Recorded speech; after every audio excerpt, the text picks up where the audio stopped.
ปิ้งข้าวสูตรใหม่อีกเลยพี่น้องเลยคือเราไม่ได้ปิ้งข้าวทาปลาแดกก็ซื้อเนาะอันนี้ปิ้งข้าวยัดไส้เป็นว่าใส่ปลาสะบะใส่หมูฝอยใส่หมูสับเลือกบ่ได้เอากินไปทุกไส้นี่แหละให้มันแล้วเนาะ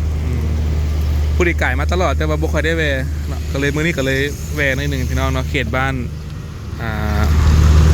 คนสีนวลดงปลานทงเนาะมอกันนี่แหละถ้าแวะกินปิ้งข้าวหน่อยนึงเนาะเพิ่นก็มีข้าวนึ่งขายเนาะมีมกสมองมกนั่นมกนี่เจ้าบองน้ำดื่มผู้ใดได้ไก่ไปไก่มากับมาแวะซื้อซอยเพิ่นได้พี่น้อง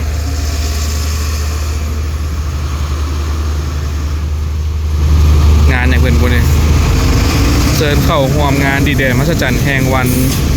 โด13-15ที่กอกมากคนสีนวลเดี๋ยวจ่ายเงินเพิ่นก่อนเนาะขายทุกมื้อบ่เอ้ย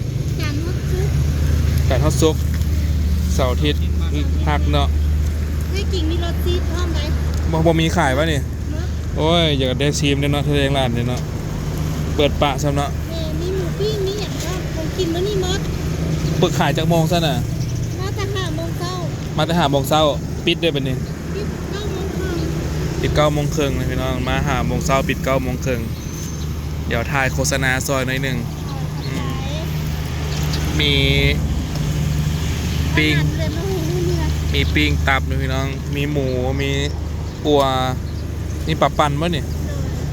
ปลาปันก็มีปิ้งเข้าเพื่อนเนาะ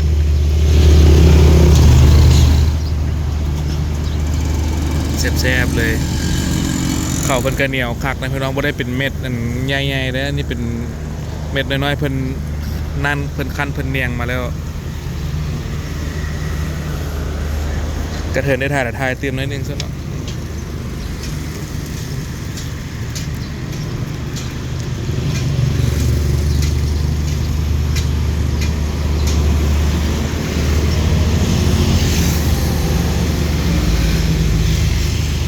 พี่จังมงก็เขาลืมแล้วไอ้เมื่อกี้นี่9 โมงครึ่ง10 โมงยังนี่แหละ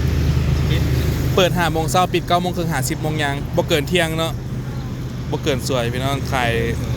ประกาศ10 โมงจันทร์หาศุกร์แล้วเนาะเอาเวลาเข้าการเลยเสาร์อาทิตย์เป็นกะพักคือกันเพื่อนว่าเนี่ยเนาะจุดนี้หน่อยนึงก็เอาเนาะถ่าย 2-3 นาทีลง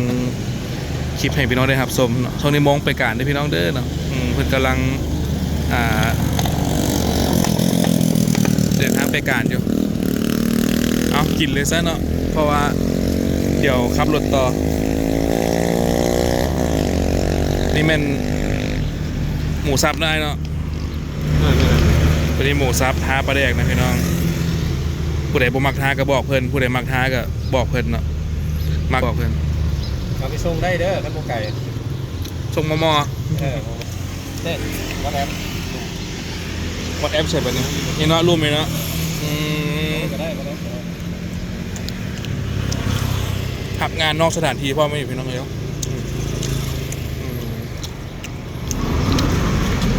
ใส่เนาะ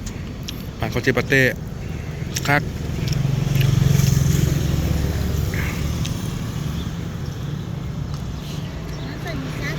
ด้วยใช่ครับเพิ่มเงิน 2,000 ได้กินไส้นะพี่น้องธรรมดา5แต่ว่ามีไส้มัน7นะเอาเดินทางต่อเนาะเดี๋ยวถ่ายคลิปหน่อยนึงลูกค้าเป็นกระเวตลอดจะได้เนี่ย